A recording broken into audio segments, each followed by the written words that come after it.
Hey guys, welcome back. So I just decided to do this quick video because I have something to share with you guys, especially those who have been struggling with evaluations and those who have been struggling with prop firms.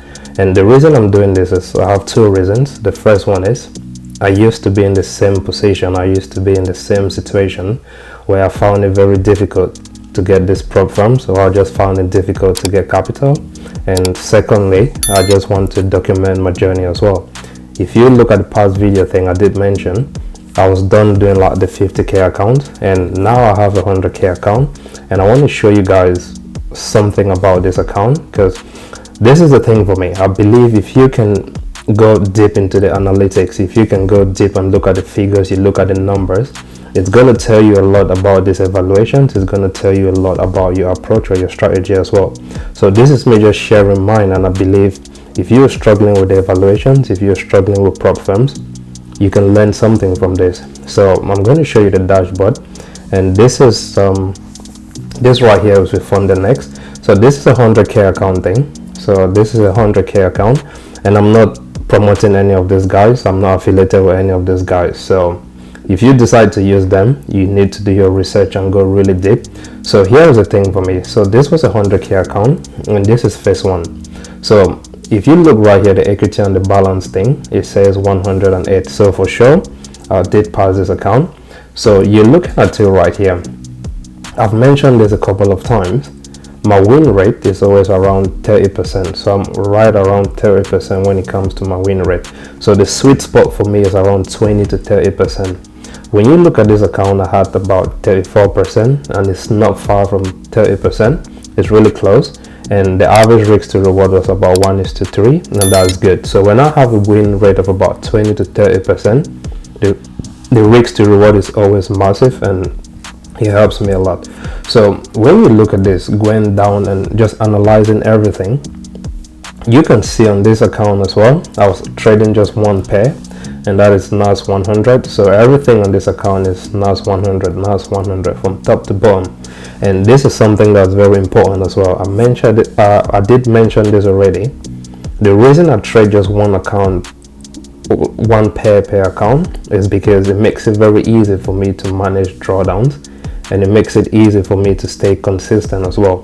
And if you have many pairs, let's say you have 4 pairs and you're trading 4 pairs on a single account, there's periods where I might be struggling with let's say the S&P, but I'm performing very well on, say, gold or NAS 100 or US 30. So that's the reason why I decided to bring everything, let's just say, one account for one pair. And once I did this switch, it helped me a lot, because on this account, everything you see right now is just NAS 100. So if I'm going through a drawdown, or let's say I'm going through a period where there's no trade, so I might be sat for a couple of days or weeks and there's no position I'm going in, and then eventually I see the right setup, and then I go in and it gets me back into profit, or it brings me into, like, let's say, break even.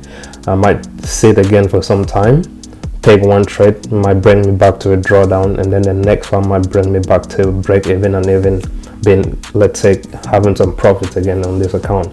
So just trading one pair on each account, it makes it very easy, and it makes it really like, it's just easy. Like, you can manage it easily compared to you putting many pairs on one account. So you're stressing the account if you have many pairs on a single account. So that's one thing on this one. Now another thing you can see here is, let's say, the losses. So if you look at my losses right here, so let's go to the net profit thing. So when I have losses, or when I have losses, you see like 1,000, like 200, 300, 200, 100, on 1,000. But when I have wins, it's like 4,600. So it tells you, like, one pair on a single account, you're taking it easy, you're taking it one step at a time, you're not stressing the account, and it makes it very easy. So that's something I decided to share with you guys as well. And I've been saying this during, like, the previous analytics as well. When I did analyze other pairs or other accounts, I said the same thing. So if you look at analytics right here, I'll show you this real quick. So let's look at the balance right here. So if you're looking at the balance thing, so I started this account in June. So that's when I started, on June 4th, and I completed this around November. So this is November 13. So it took me a couple of months. We're looking at, let's say, 6 months just to get this phase 1. So this is phase 1 because I had to do 8% on this. So it took me from June 4th to November 13. So there's certain things I want to show you here. So when you're trading one pair on a single account, it's very easy for you to manage this account without going into, let's say, crazy drawdowns or risking the account to get, like, let's say, blowing this account out. So you're looking at periods like this. I had this period to this period. So this is June 19 to like July 7. That's like, you're looking at lots of days here, more than 18-20 days, let's say.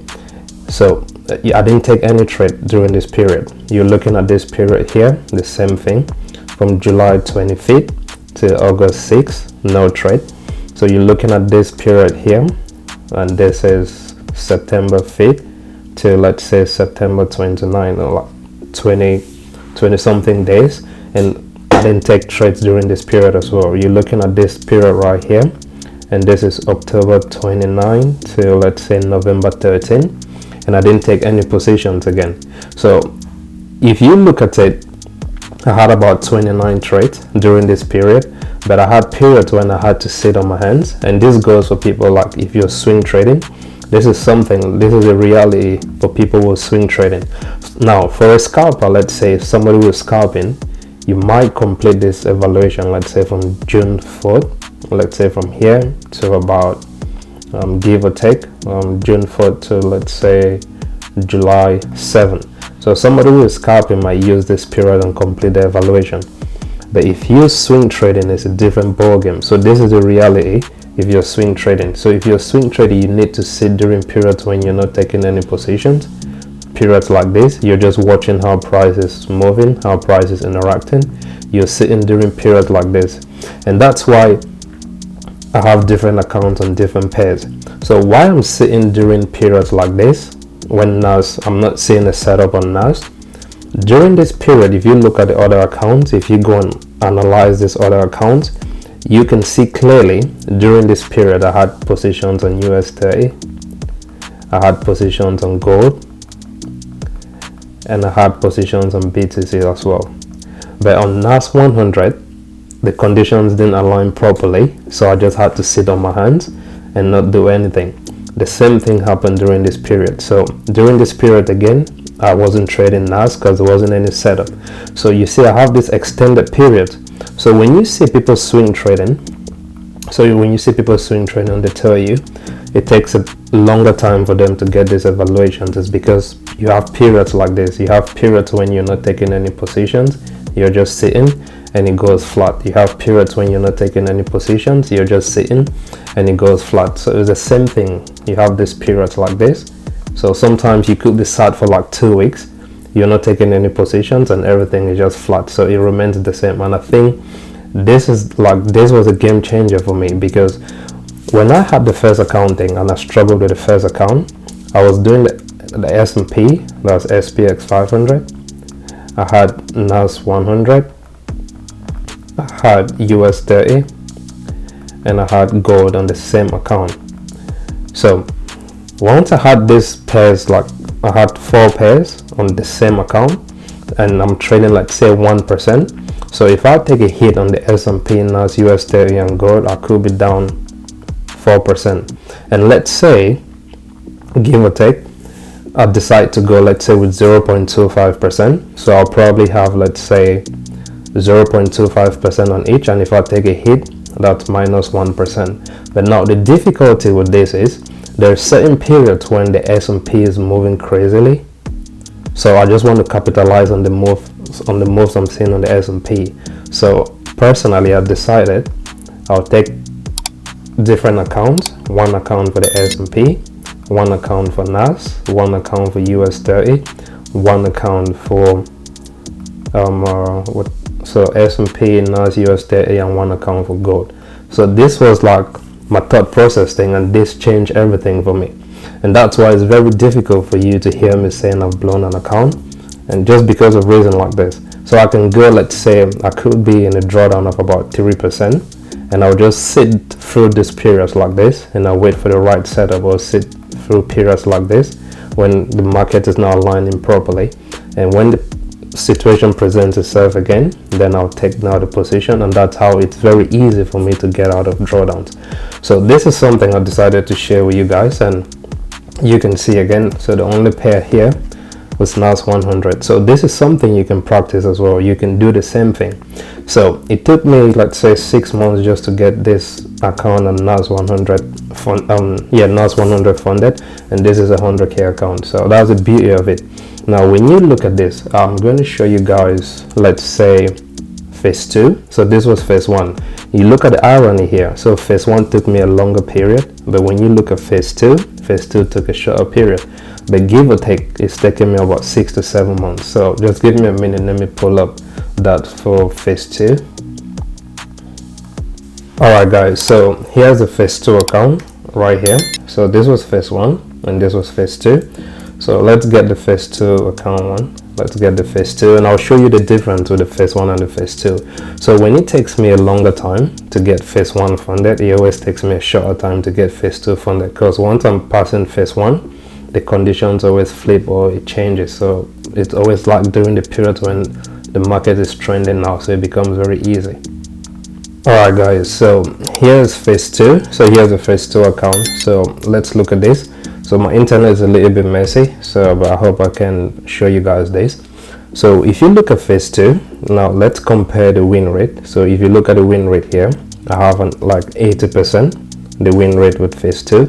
But whenever I see something, let's say 80% or anything above 50-60%, this is not a true win rate thing for me. So I'm right around 30, or let's say 20 to 30%. That's my sweet spot.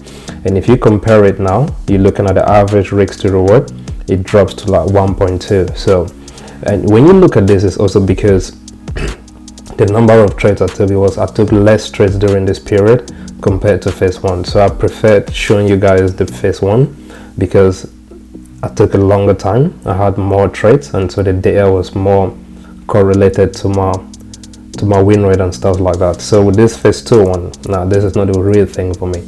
So but again, you can look at it.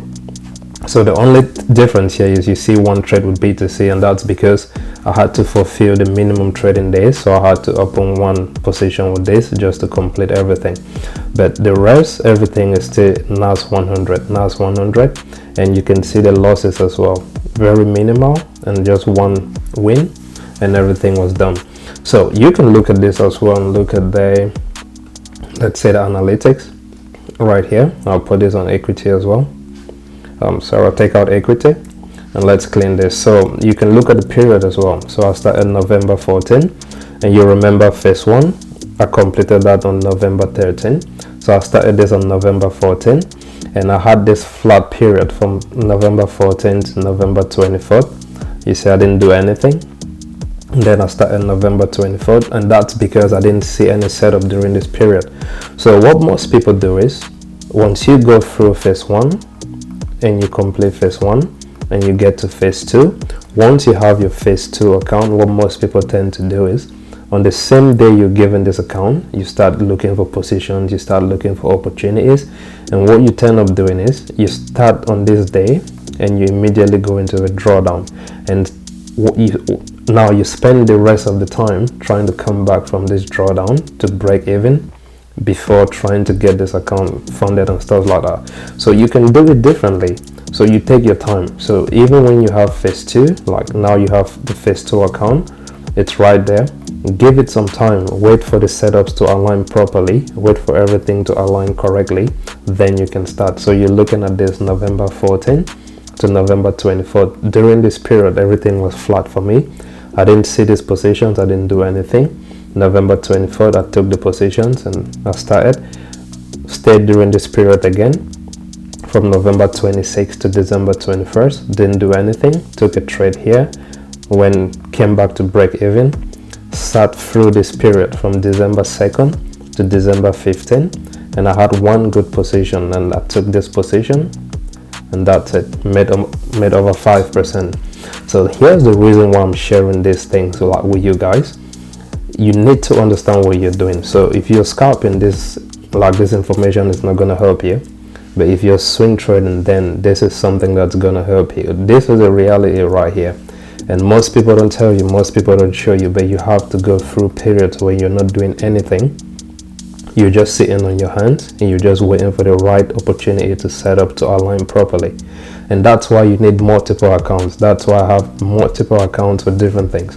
So with the S&P 500,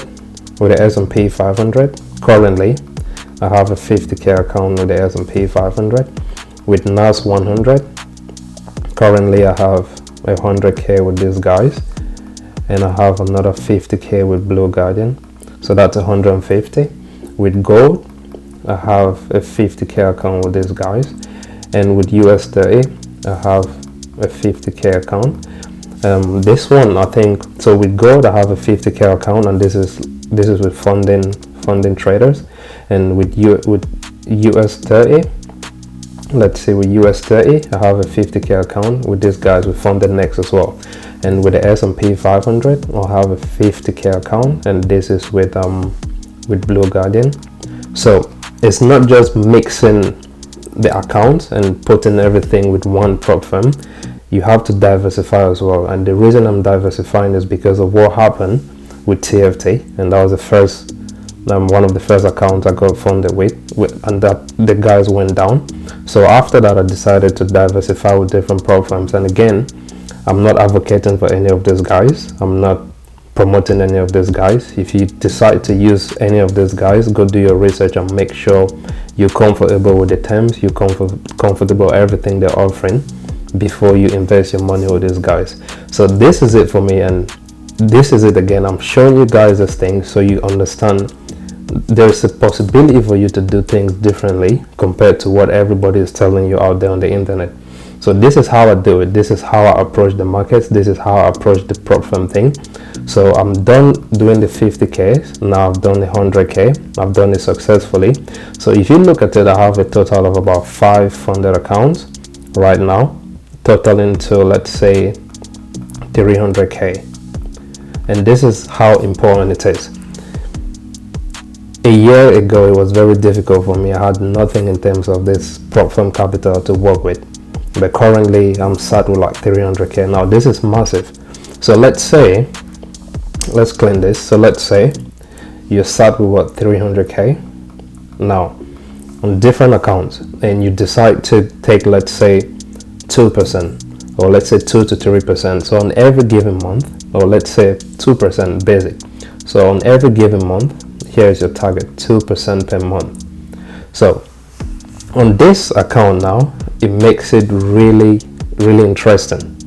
It makes it really interesting because if you decide to go with just 2% on every given month, you could be sat on what, let's say 6k on a good month. If you're able to grab, let's say 2% from all these accounts, you could be sat on a given month and let's say 6k. Now this is massive, and most people don't look at it like this because you're looking at this amount like 6k, and what you're trying to compare this to, you're trying to compare this to what the industry is portraying out there, or what people are portraying out there as the industry standard. So what you see most people doing is like 30k withdrawals, you're seeing 20k withdrawals, even you're seeing 50k withdrawals.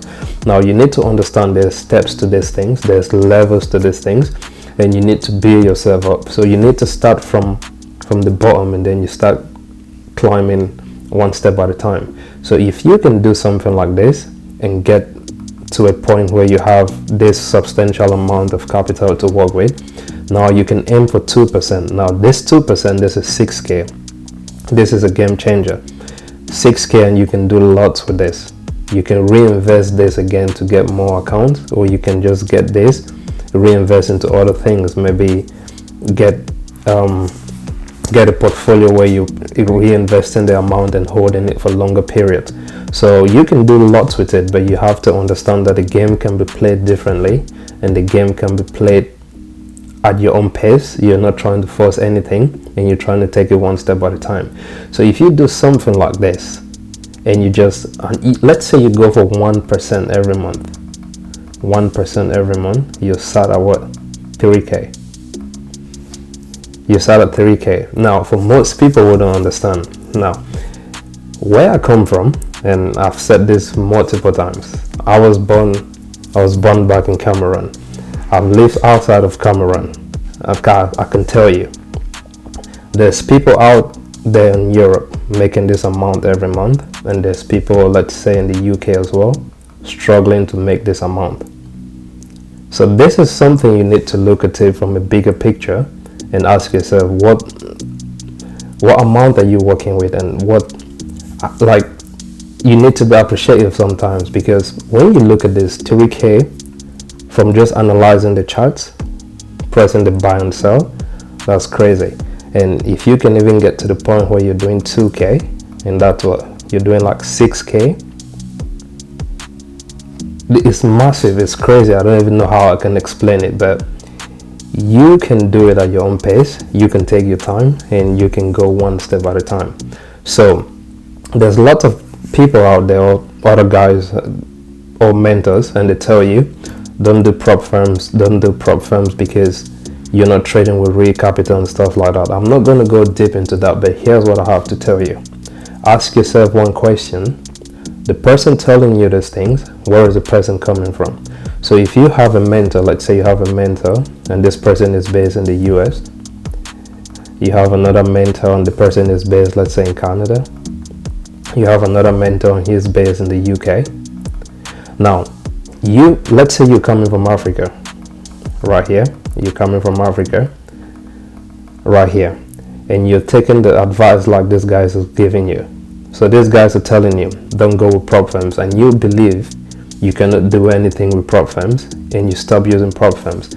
So what you tend to do is, you start using your real capital. You put in a lot of stress on your capital, and you put in lots of stress on you as well. So I was doing something like this, and it was very stressful. It was very difficult for me to get returns as well. And at this point, it's very easy for you to blow the account, because you're trying to flip when you're doing something like this.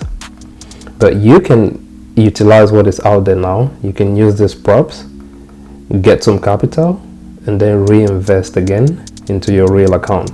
So look at it differently. So these guys might be telling you, don't do prop firms, don't do all these things, but it's easy for guys, trust me. I've lived in these places as well. It's easy for people here in the UK to get 3K.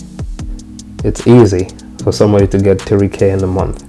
It's easy for somebody in Canada to get 3K in a month. It's easy for somebody in the US to get 3K in a month.